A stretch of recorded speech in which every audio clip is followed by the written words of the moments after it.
யோவான் எலியாவின் ஆவியும் பலமும் உள்ளவனாய் இயேசு கிறிஸ்துக்கு முன்பாக நடந்தான் என்று பார்க்கிறோம். அல்லேலூயா.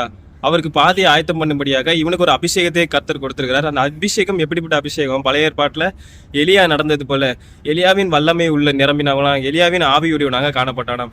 அல்லேலூயா.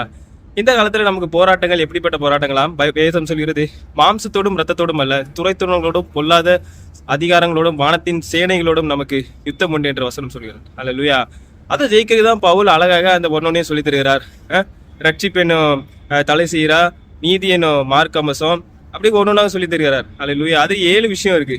கடைசியாக மிக முக்கியமாக ஜெபத்தையும் சொல்லி தருகிறார். அல்லேலூயா.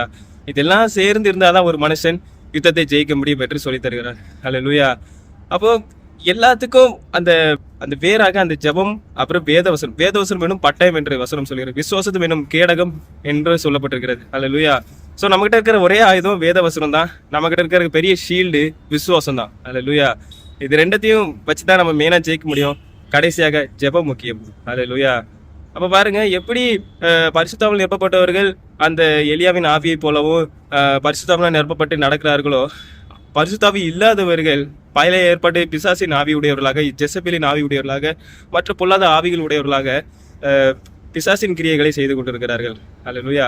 ஸோ அது எல்லாத்தையும் ஜெயிக்கணும் அப்படின்னா ஆவிக்குரிய வேத வசனத்தின் பட்டயமோ, விசுவாசத்தின் கேடகமோ, ரட்சிப்பினும் தலைசிராவோ, நீதியினும் மார்க்கவசமோ, ஜெபமும் எல்லாமும் தேவை. அல்லேலூயா. இது எல்லாம் இருந்தாதான் ஒரு கிறிஸ்தவன் தன் வாழ்க்கையில் ஜெயிக்க முடியும். அல்லேலூயா. கர்த்தர் தாமே எங்களை ஆசீர்வதிப்பாராக.